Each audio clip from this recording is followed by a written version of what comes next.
If you have a good back end where people are coming back, they're spending money, they'll stay with you, they know, like, and trust you, then the important thing is that you can spend money on getting people into the company, because once they're in there, it's pure profit after that.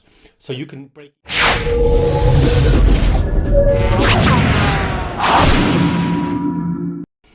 Hey, how are you doing? It's Alan here, and I want to talk about the most important metric when it comes to marketing or business, running a business.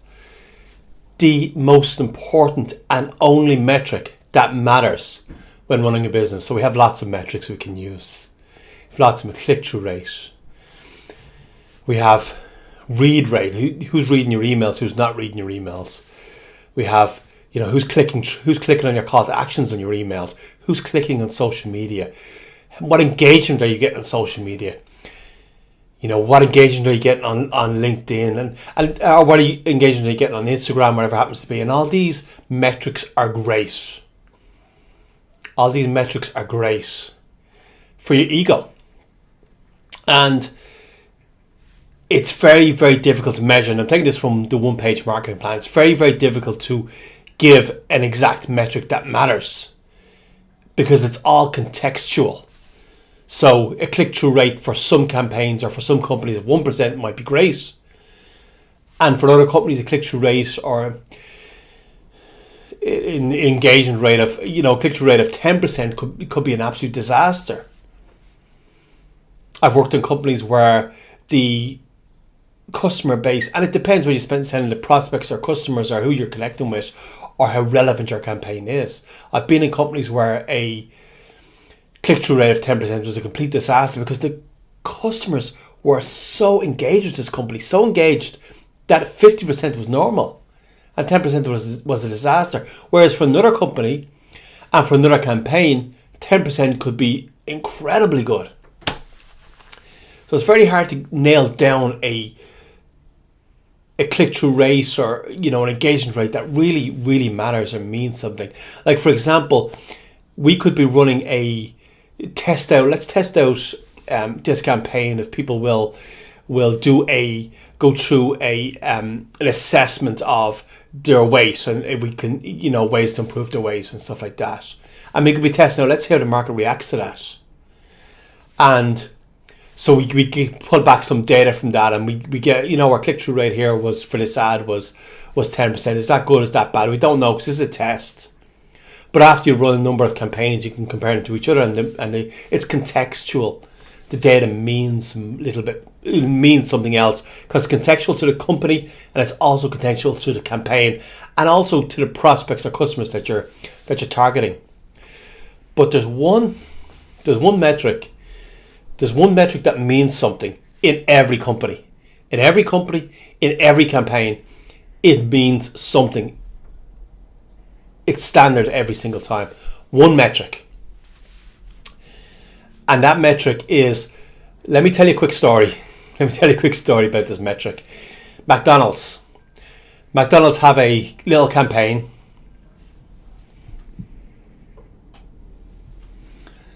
McDonald's have a Eurosaver menu. So you can go in and buy something for €1. Or you go in and buy your meal for whatever. I don't know how much a Big Mac meal is. Let's say it's a 10 or whatever. I don't know what I haven't been to McDonald's in a while. So I don't know what a Big Mac meal is. But let's say you have your Big Mac meal. So let's say this Big Mac meal costs €10. Now that's the front end. I want to explain the front end and the back end. For McDonald's, that's the front end. So they could spend up to €9 getting you into McDonald's and buying this Big Mac meal.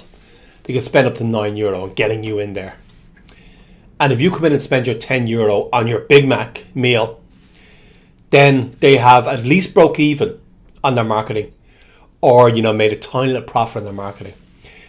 But they made basically nothing. And a lot of companies can do this. Your printer comes in. Your printer is really, really cheap, but then you have to get someone in to put ink into it and service and look after it.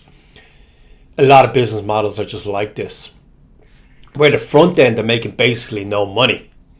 But the reason The reason they can make basically no money in the front end is because they have a great back end.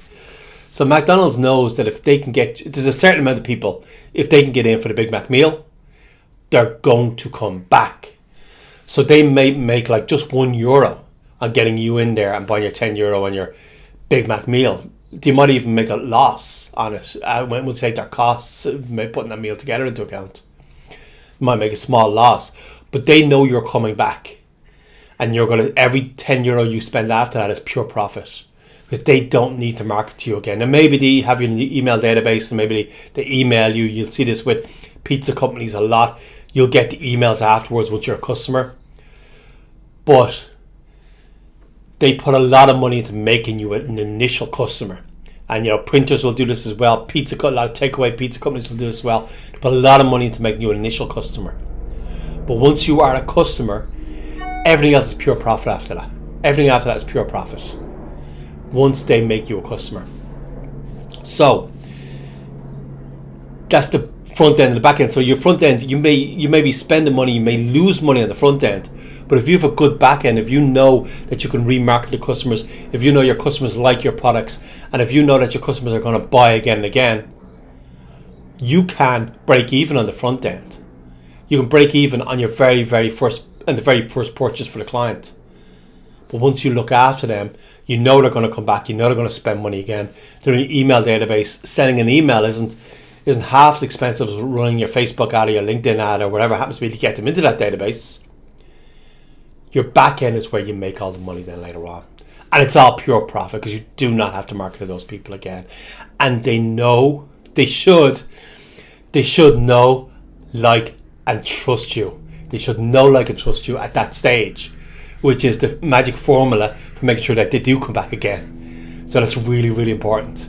So that's the front end and the back end. And the metric that is the most important metric, and the only metric that really matters at the end of the day, this metric is lifetime customer value. And that's the only metric that matters at the end of the day, the lifetime customer value.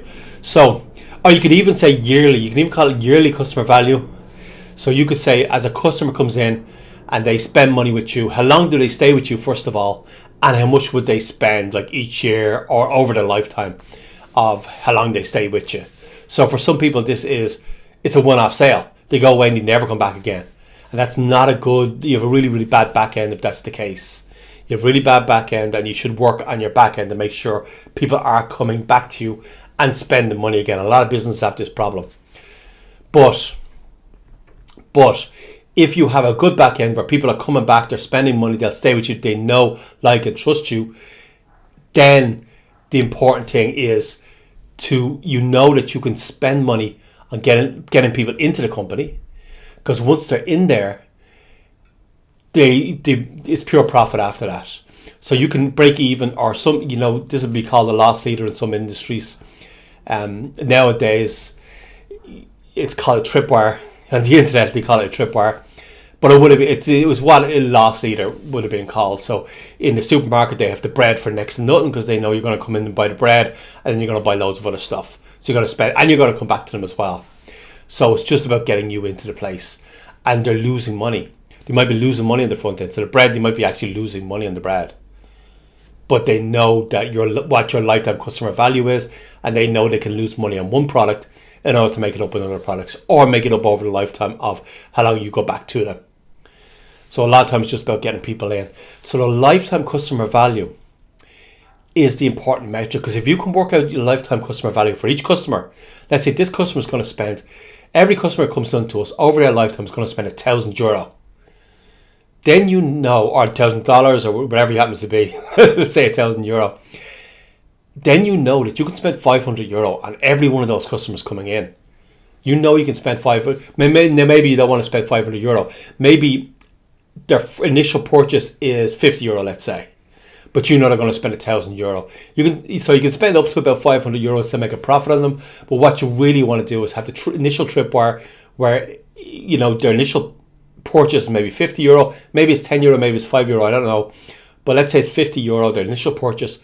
You pretty much know you can spend €50 on getting them into your database. They become a customer. Even if you don't make money on the front end, you know you're going to make €1,000 each one of them over the customer lifetime. Then obviously we've got to work on our systems to make sure that they have a good experience and they do come back and we do keep in contact with them. That's really, really important. But customer lifetime value, it's even more important.